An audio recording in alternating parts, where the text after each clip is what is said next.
there has to be a standard upon which to build manhood.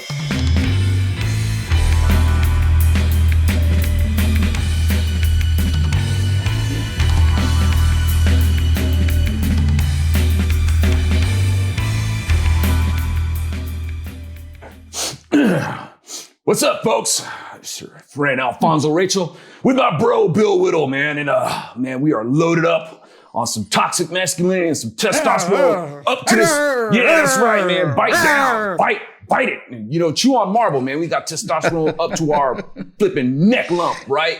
And this is going out to James Cameron, man, who says that, you know, testosterone is a toxin that needs to be worked out. Did he? Yeah, he did. So, Bill, I checked it out, and yeah, he did indeed say that. He says, I think let me take a little context here, and it says it may also be that his era of F-bomb laden shouting matches with executives is behind him. A lot of things I did earlier I wouldn't do career-wise, and just risks that you take as a wild testosterone poisoned young man. He says, declining to specify further. He says, I always think of testosterone as a toxin that you have to slowly work out of your system. And he has. Right? And he has. He's done an amazing job of it. Indeed he has. I mean, now, so James, is this like a slow castration process? And it's not just him. It's not just him. I mean, he sits as one of the high priests of this narrative of basically fortifying, forfeiting your manhood. So, I mean, James, I got to tell you, man, you know what toxic masculinity is? Toxic masculinity is basically when a male is not being a man. That's right. That's basically what it is. That's right. When you are not being a man is when you will be a toxic male. Now, testosterone, man, is a gift. Now, just like anything else, whatever attributes or properties that you have can be abused. Testosterone is not necessarily the things that make you crazy. Now, in the animal kingdom, an animal has testosterone. They're gonna pee and grunt on things, and if they can't screw it or eat it, they're going to pee on it or kill it. Whichever. It seems reasonable to me. Yeah, thank you. Right now, but in the human world, we have that tempered by, as men, we have that tempered by a sense of restraint, logic, reason. Empathy, loyalty, we have those things. Testosterone is not necessarily the main engine by which we go and we do things. That there's a formula to it, James. It's formulaic to how we behave as men. So Bill, I mean, you got any words of wisdom for James? I do. And these same words apply to Steven Spielberg and George Lucas too, because they're all three doing the exact same thing in the exact same pattern and the exact same reasons. But let's concentrate on Cameron first. So he made my favorite movie of all time, which is Aliens. Aliens followed right up on Terminator 2. These were two back-to-back smashes, out of the park smashes. Both of them featured in Terminator 2, before Arnold Schwarzenegger also had the estrogen injection and became kind of the, now the Terminator's a guy who sits on the porch and tends to the garden. But in Terminator 2, Arnold Schwarzenegger is what you said. He's not a man. He's a toxic male. He is a violence-dealing machine. And in the original Terminator, he was balanced by, I don't know, there's a name, Kyle, the guy who comes from the future. Okay. But in Aliens, the same thing, right? In Aliens, the reason Aliens is my favorite movie is because it's science fiction, it was cool, and at the same time, it had a really pretty good military feel about it. I mean, there's a lot of griping, probably more than in the real world, but it had a military feel to it. And I was a huge fan of the first movie, big fan, huge fan. And I watched this one alien kick the living daylights out of everybody on the Nostromo, and they had to blow up the ship and escape, right? And when I heard that the second movie was that they're going to send the Marines in to go and kill these things, I'm like, yeah, this is going to be rocking. And it was. It was nothing, you know, and it was like, it was good guys versus bad guys, and the bad guys were the aliens. And then along comes a good deal of time passes, a lot of time, almost 20 years, I think. And out comes Avatar, the first Avatar. And all of a sudden, humans are the bad guys. It's the noble savage, right? It's the simple people who take only what they need from the forest, and everything is their friend, and they connect directly, neurally into all these animals, and they ride dragons through the air and so on. And then I saw the trailer for the new one, which opens in a couple days, and I thought, I want to see this even less than I want to see the original one again.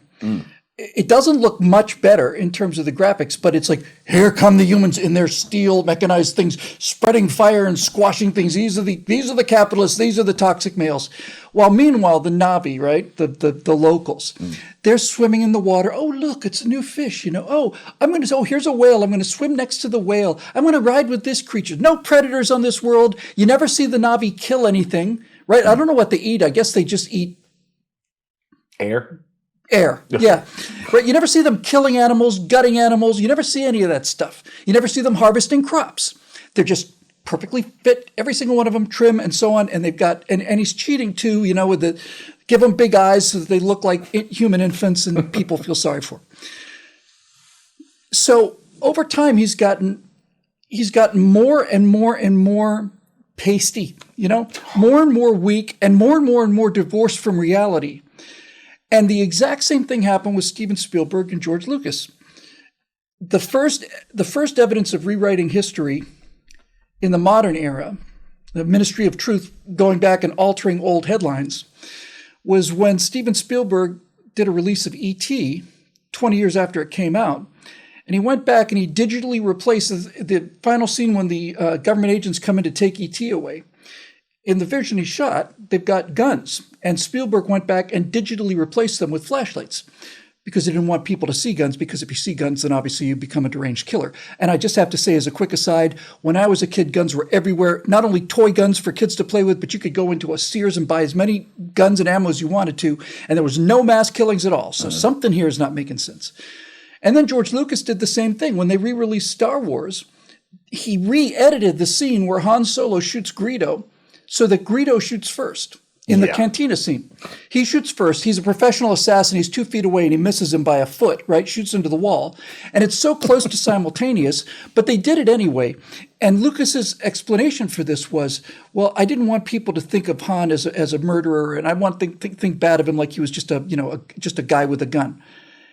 And when I saw that original Star Wars in a movie theater, people cheered. They cheered at that because they knew that when this green-skinned alien had a gun on Han Solo, he's going to take him to this slave owner who's going to kill him, right?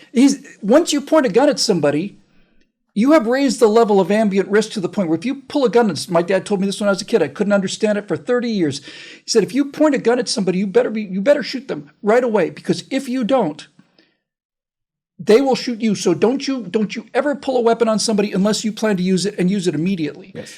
And so what the original movie did, the original Star Wars, was it showed, hey, easy, take it easy. Puts his hand down, unholsters his blasters, got into the table, and just when he's sure that this guy means to kill him, and everybody's like, oh my God, I liked him until he shot this guy in cold blood. No. He was about to be murdered, and he used his wits and his guts, right? His courage and his wiliness to live to tell the tale. And what you find out about Han Solo, which was in the first movie, it's all in the first movie. He's not a bad guy, right? He's a good guy who has to act like a bad guy. He's a rogue with a heart of gold, right? Yeah. And so Lucas and Spielberg's, as grandfathers, went back and redid what they did as young men to demasculinize it. And they think that this is an improvement. Yeah. And it's not. And they think that what they were doing before was somehow wrong, which is what you just said that Cameron mentioned, right? Well, those testosterone-fueled movies that I did that made me $1 billion, by the way. I wish I hadn't made them. Well, you did. I'm glad you made them. Now just piss off, because I'm not going to watch anything else you do, and I'm not going to let your 30-year later wussification ruined my favorite movie for me. I'm just not. I'm just going to take that movie as if it came out from the sky. I don't care about you anymore. I don't care. Obviously, you're not going to make any more movies I'm going to go see. And by the way, this next Avatar cost $1 billion. Oh. And Lucas himself said this film has to make $2 billion just to break even. I'm not going to say it's going to be a flop, but it's not going to come even close, not even close to what the first one made. So you know what, James? Knock yourself out. That's what you want to say. It's a free country and you live in it and you're doing your very best to destroy it. So, well, I hope he has those testosterone generating onions to handle, the loss that he would probably take from promoting this forfeiture of manhood nonsense that he's doing. And speaking of which, like you said, with Star Wars, man, I remember when all the Star Wars toys, you get an action figure, all of them came with guns, right? Of course. It didn't matter, even C-3PO. Right. This is why there weren't mass shootings. Because when I was, I'm older than you. When I was a kid, the cowboy thing was still a big thing. I was there right as the cowboys were going out and the astronauts were coming in, which is the entire story of Toy Story, by the way. And we all had cap guns and we all had, 6 shooters and we'd play cowboys and Indians. And since we were always playing with guns and since our parents told us what a real gun did, and so on, we didn't have these mass shootings. We didn't have this psychosis because because guns didn't gain glamour for lunatics because they weren't forbidden. There are some people that want things that are forbidden because they're forbidden. Mm. Anyway, sorry, on to your point. And a big part of that, what went with that, now this, unfortunately, there came like a peak and it started to go out. These were a time where people actually still had a fear of God. And yes, that goes a long way, man. It goes a long way. But the more and more people are being convinced, they're being convinced that, well, God is either not real or there's other ways to heaven, and they're buying into all these other things. The violence becomes more and more, because they don't really believe that the consequences aren't real. So, I mean, these are ways that we're going, and that's not the fault of testosterone, James. It's not the fault of testosterone. But man, you had mentioned, you brought up aliens, right? Mm-hmm. Man, this reminds me of this ties into the whole movie making, corruption of society, decline of civilization, what's happening. What's her name? Jennifer Lawrence, man. She says that there were no female action stars before her. We just mentioned aliens, man. Really? What about Sigourney Weaver? What about Sarah Connor? What about Ripley? What about Ripley? No action stars before you. You weren't even born when these women were kicking ass. And by the way, this bears mentioning, right? Sarah Connor and Ripley. Sarah Connor from Terminator and Ripley from the Aliens movies were two of the greatest action heroes of all time. They're both women. Yep.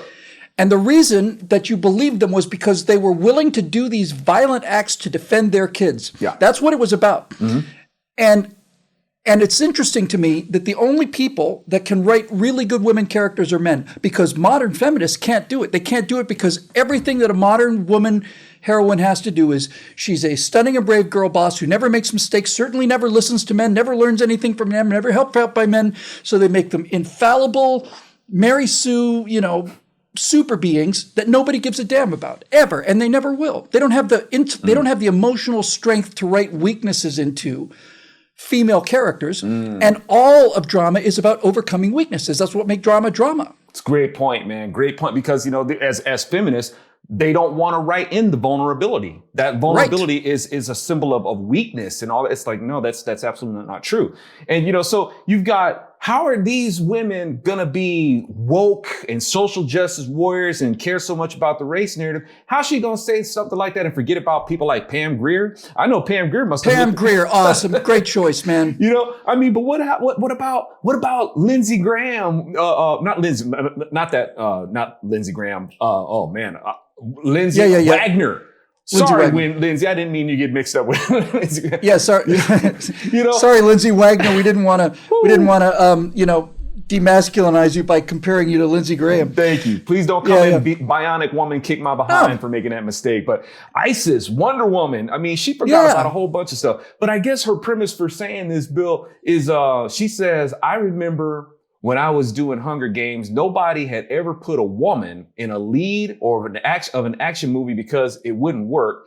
Because we were told, girls and boys, can both identify with a male lead, but boys cannot identify with a female lead.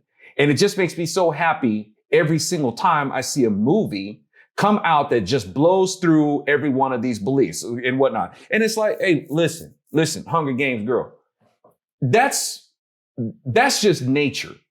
Okay. Yeah. People, we can, you know why women can identify with these things that men can do and are inspired by and stuff like that. And it's easier for them to identify because woman was cut from man. That's why. It's like a man gave up a rib for that. All right. So she was cut from man. And so she's going to identify on that level. Man wasn't cut from woman. Right? Maybe born through women, but we're not cut from them. So maybe that's why men like ribs so much more than women do. Maybe we're trying to recover that, that kind of that missing essence or something. Absolutely. And just on a side note, and I'll try not to rabbit trail it when people like kind of wonder about the whole rib thing. Just real quick, Jesus, the second Adam, for his bride to be born, just like Adam's bride was given to him, where did Jesus take it upon his death? He took it in the rib, bringing the whole thing back around. So just, when you guys kind of wonder, like, why did these things say this? That's why, stuff like that. But anyway, who did that? That was a man, baby. That was a man who did that. There's a reason why this whole thing has taken on this male connotation. It's not for chauvinism. God's not a chauvinist or anything like that. He's not trying to keep women down because, see, the thing is, what Jennifer and even James Cameron is basically trying to promote out there is that the male patriarchy and that the whole male persona is trying to keep women down. These people don't realize that they're repeating the same things that the devil did from the very beginning. Who did he go to? He went to Eve and basically told her, God's trying to keep you down. The patriarchy is trying to keep you down. And he set off her feminine pride, and look what happened. I can't believe I forgot this. I mean, this is the guy who made the Avatar is the most successful movie of all time, and the film that he topped was one of his films, which was Titanic. And so in Titanic, which he didn't just do Titanic. He is a Titanic obsessed guy. He's been obsessed with Titanic for 30 years. Wow. Me too. But it's interesting that he's decrying masculinity and toxicity and testosterone when he made the highest grossing film of all time about a ship going down and the men standing there while the women were put into lifeboats. And there's plenty of room on that final raft, for two of them. But no, it's Jack in the water who's going to freeze to death and then just disappear below the waves because that's what we're supposed to do. And now Cameron has the nerve to come back and mock that. And here's what's really a little strange about this, and especially disappointing hearing it from Cameron. A couple years ago, James Cameron in real life did the gutsiest thing that I have ever heard of. You want to talk about giant coconuts, man. This was it. He, using the billions that he's gotten from this horrible capitalist society that he hates so much, he constructed a one-person deep diving submersible, and he went down deeper than anyone has ever been. He went deeper than the Trieste did to the bottom of the Marianas Trench. That environment is so much more fatal and dangerous than space. It is infinitely more fatal and dangerous than space. If you make the slightest engineering error, it's over instantly, right?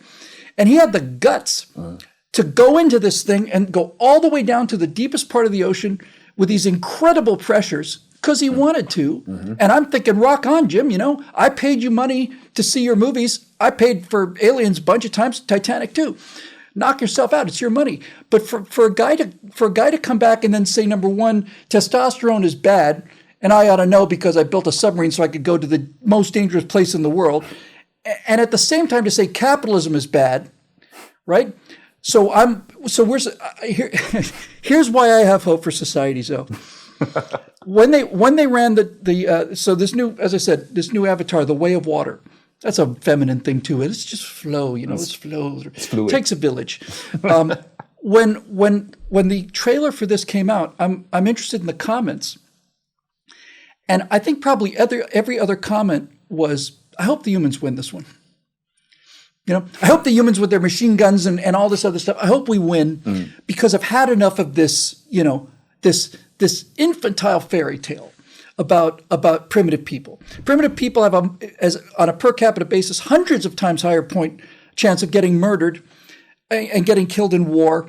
And And if James Cameron wanted to live this noble, primitive life, he could do it anytime he wants to. He goes to visit the Amazon for 3 days, and he wears a thatched hat, and he's down with the natives. And he gets in his private jet and flies back to Los Angeles. And I have no respect for this kind of hypocrisy. None. I hear you, man. And James, you might not have wanted to put, if you have a problem with testosterone and stuff like that, you might not have wanted to put your main character, Leonardo DiCaprio, in cold water hanging off the raft, man, because a colder environment actually increases sperm count, if I understand correctly. But yeah, Yeah, by the way, sorry. No, if masculinity was so toxic, right, then why didn't Jack just climb onto that raft and kick her into the water? He could have pulled her off of there. He's the one who put her on there, right? If the whole testosterone thing, if the whole masculinity thing is such a problem, then why is it that the guy put the girl on the raft and then just willingly sat there and froze to death? If this thing is so toxic, why didn't you just pound the snot out of her, kick her overboard, and anybody else who came up to the raft, he beat over the head with an oar? Thank you. He didn't do that. Yes, absolutely, man. And as the story goes, and pretty much like any narrative, just about any narrative, you're going to have the men who are going to sacrifice so the women can live. So in that, it's, what does that? Testosterone. You're going to have a testosterone fueled men. Testosterone fueled men aren't going to be like, screw the women, right? No, it's like, bro, you better let her go first. I'll fight. That's right. I'll kick your ass. Exactly. I will fight you if you do not let her go first. That's right. What testosterone fuels that. And like I said, it's not just testosterone alone. It's as men who have the capacity to be logical, to be reasonable, to have empathy, to have loyalty. We have these things. As you would say, we have the horsepower, to be able to really process and contemplate these things, And so, and also you had mentioned with Avatar, and you said that they don't, none of the warrior, I guess I can't say warriors, but the men, they don't kill any animals or anything like that. Well, aren't these Avatar, they're supposed to be modeled kind of like after the pre-Columbian, natives here and stuff like whatever. that. I thought. And their annual sacrifices, 80,000 prisoners killed in 3 days. Right. And I thought, one of the things that we found so noble about them is that whenever they would kill the animal, they would thank the animal and, praise their gods and stuff like that. And, is this disrespectful, to the Native American culture, James? Are you disrespecting them? Are you showing them what they did was like too savage or whatnot? I don't know. But I do know this, Bill. We're about to wrap up this production right now. And afterwards, got to add one thing. I'm sorry. I'm so sorry. Just got to add two quick things just because if I don't, they'll bother me. The first one is, I can't speak for American Indians because I'm not one, but I think if I was one, the idea of portraying my culture as a bunch of, dope smoking hippies would really, really piss me off. Yeah. These were warriors. That's right. And these tribes conquered each other all the time. These were ruthless warriors. They were men. And I think we just sat around and we celebrate the weird ones and no, it's just not right. And the other thing that I just got to get this out because I see it so many times and I just think people need to be aware of it.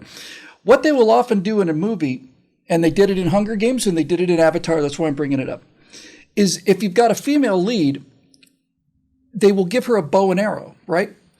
Because you think that it doesn't take a lot of strength to use a bow. You're going to use a sword or something, got to be physically strong, but she can just go thunk, thunk, thunk, thunk, thunk, and kill all these people.